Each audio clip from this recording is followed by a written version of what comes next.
Hello students, आज हम अपने नए वीडियो में स्टार्ट करेंगे फिजिक्स के सेकेंड चैप्टर का, जिसका टॉपिक है इलेक्ट्रोस्टैटिक पोटेंशियल एंड कैपेसिटेंस। तो जो इसका फर्स्ट टॉपिक है वो है पोटेंशियल के बारे में। तो चलिए, पोटेंशियल स्टार्ट करने से पहले हम समझते हैं कि कंजर्वेटिव फोर्स का वर्क डन क्या होता है और उसका पोटेंशियल एनर्जी के साथ क्या रिलेशन होता है। ओके, चलिए। तो हमने ये तो अपने पिछले एक दो वीडियो में बात करी थी कि फोर्स दो तरह के होते हैं, कंजर्वेटिव और नॉन कंजर्वेटिव। तो पहला टॉपिक ही हमारा है कि work done by conservative force.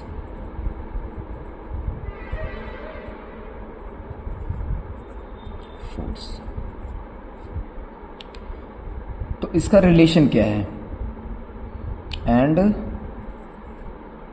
It's relation with potential energy, कि इसका पोटेंशियल एनर्जी के साथ क्या रिलेशन। तो क्लास 11th में हमने पढ़ा था कि कंजर्वेटिव जो फोर्स होता है वो क्या होता है, पाथ पे डिपेंड नहीं करता है। तो सबसे पहले उसकी बात करते हैं, पहला पॉइंट ही बात करते हैं कि पहला क्या है कि कंजर्वेटिव फोर्स, यानी मैं लिख देता हूँ एफ कंजर्वेटिव, एफ सी है ना, does not depend on path. ठीक है।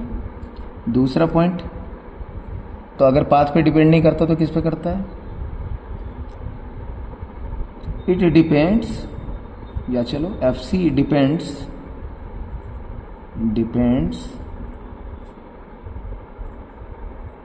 Only on final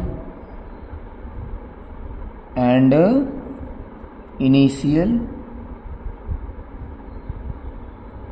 position.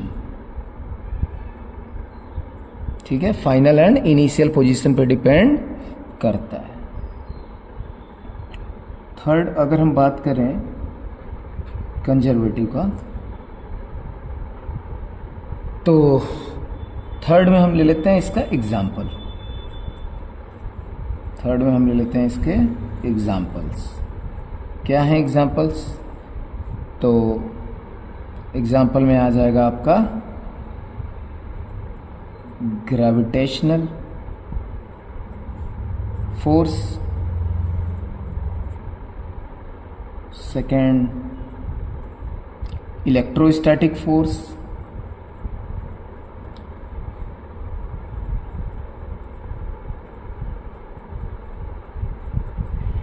और थर्ड में आपका आ जाएगा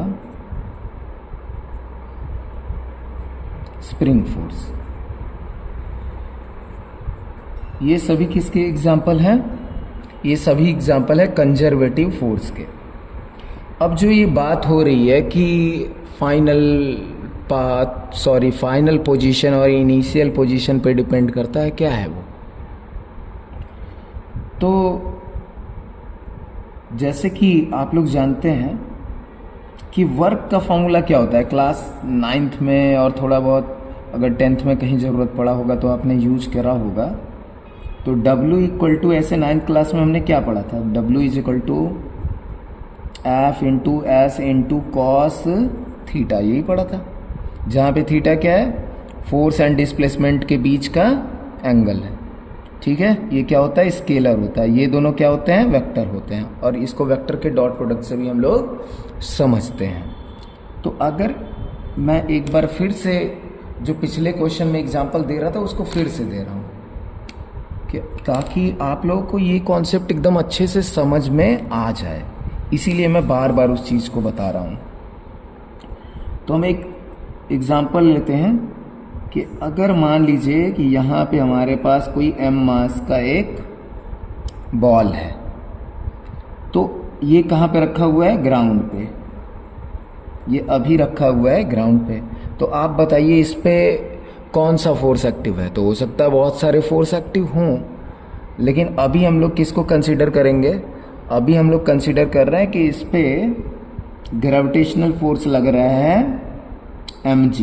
कहाँ लग रहा है? टुवर्ड्स सेंटर ऑफ अर्थ, अर्थ के सेंटर की तरफ लग रहा है।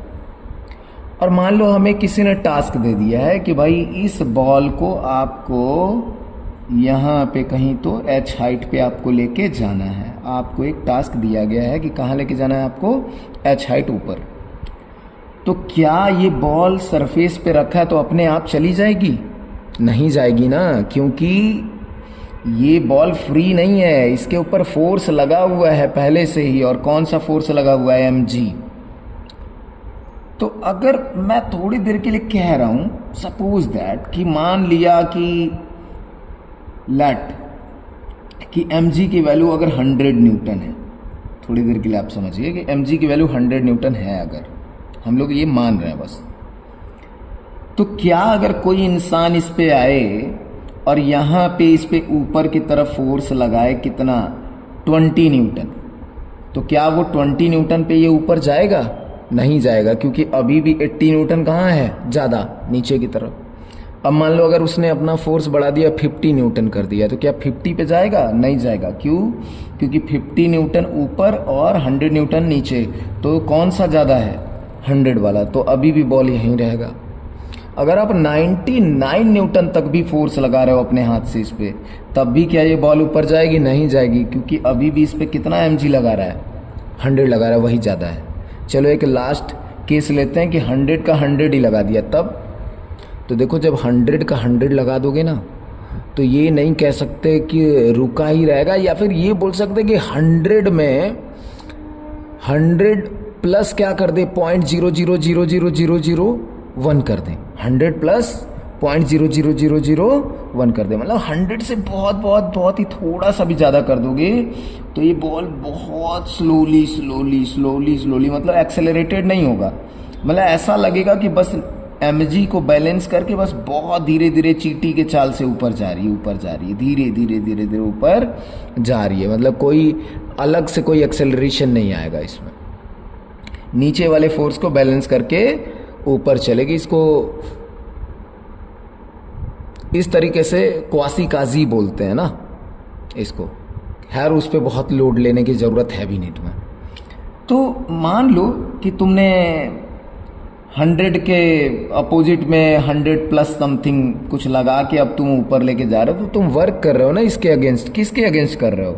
तुमको मेहनत करनी ही क्यों पड़ी? क्यों मेहनत करनी पड़ी? इसलिए करनी पड़ी कि यहाँ पहले से ही कोई फोर्स था, उस फोर्स को बैलेंस करने के बाद ही तुमको लेके जाना पड़ा इसको ऊपर। तो तुमको वर्क करना पड़ा किसके अगेंस्ट? इस ग्रेविटेशनल फोर्स के अगेंस्ट।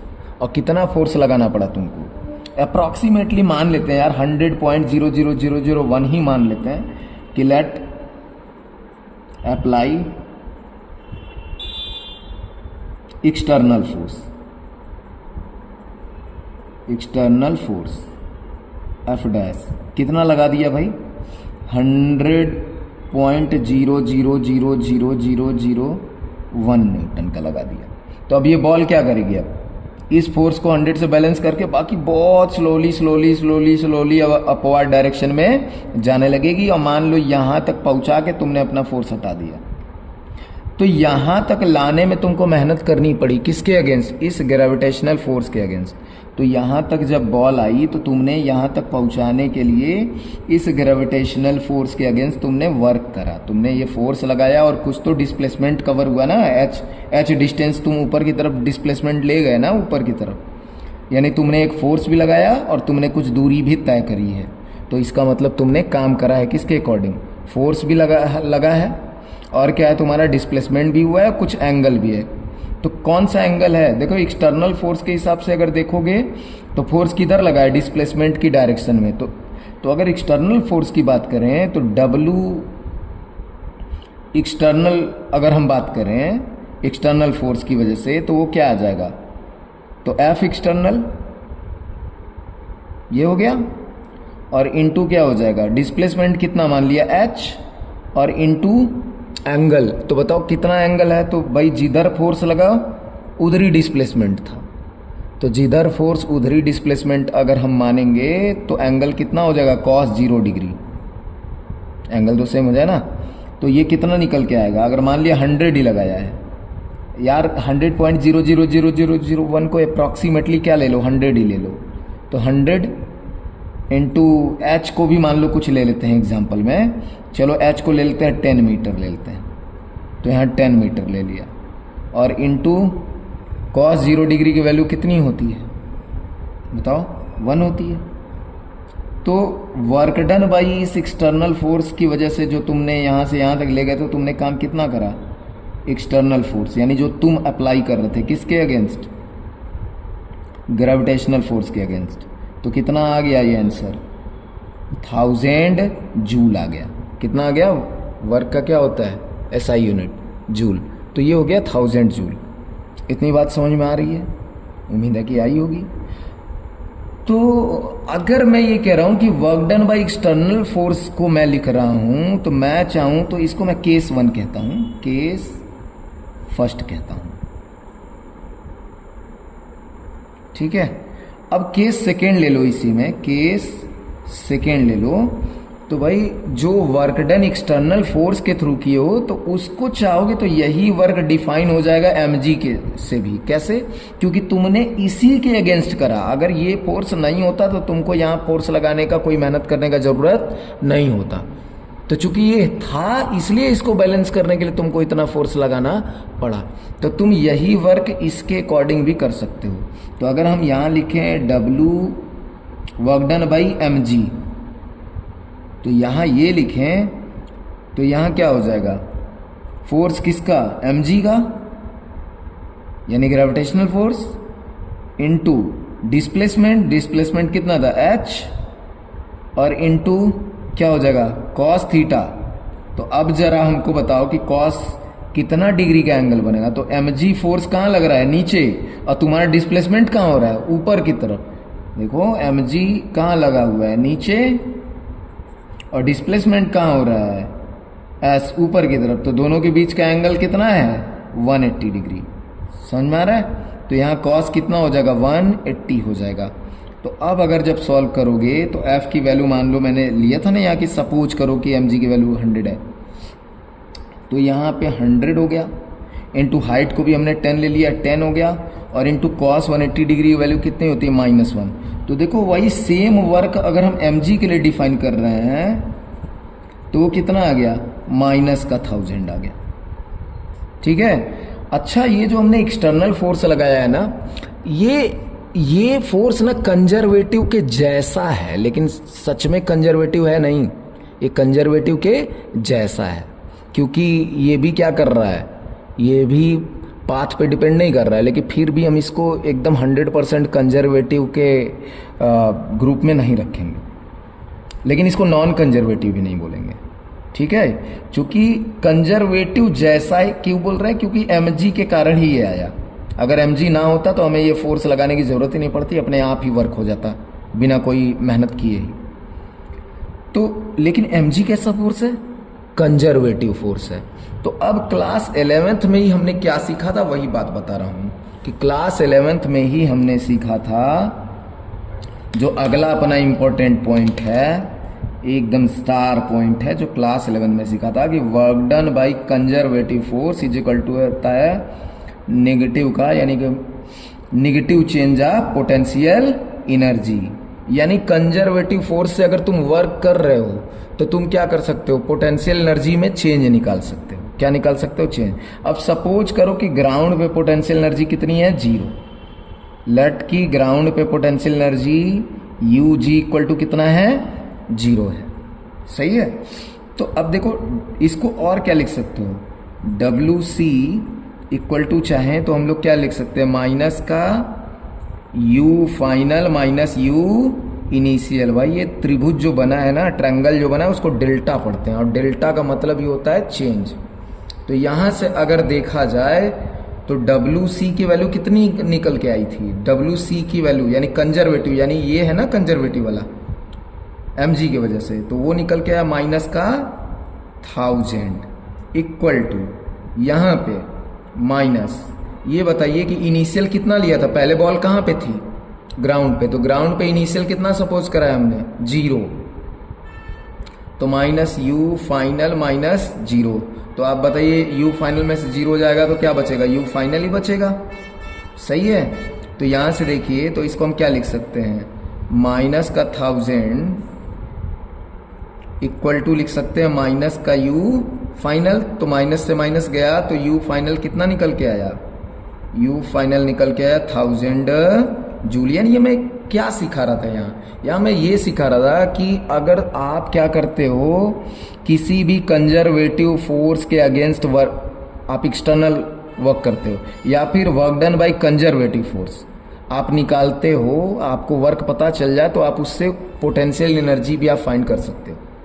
मतलब पोटेंशियल एनर्जी जो है वो स्टोर हो जाती है कंजर्वेटिव के वर्क डन के कारण से। मतलब जो भी कंजर्वेटिव फोर्स वर्क कर रहा है उसका जो मेहनत है, उसकी जो उसने काम करा है, वो काम किसके रूप में स्टोर हो गई, इस हाइट पे पहुंचने के बाद वो काम कहाँ चला गया, गायब नहीं हो गया, बल्कि इसके पोटेंशियल एनर्जी के रूप में क्या हो गया, स्टोर हो गया इसके अंदर। आप ऐसे समझ सकते हो कि जैसे और वो भी कैसे स्टोर होगा, निगेटिव फॉर्म में, यानी कि जैसे जैसे आप काम करते जाओगे उसकी पोटेंशियल एनर्जी बढ़ नहीं रही है, एक्चुअली में देखा जाए तो बल्कि घट रही है। तो वो घट रही का मतलब क्या बोल सकते हैं, अगर वर्क आपने पॉजिटिव करा है, अगर वर्क आपने कैसा करा है पॉजिटिव, तो पोटेंशियल एनर्जी घटेगी, और अगर आपने वर्क कैसा करा है नेगेटिव, तो पोटेंशियल एनर्जी बढ़ेगी। तो यहाँ वर्क कैसा करा है नेगेटिव का, तो पोटेंशियल एनर्जी कैसा आएगा, पॉजिटिव का।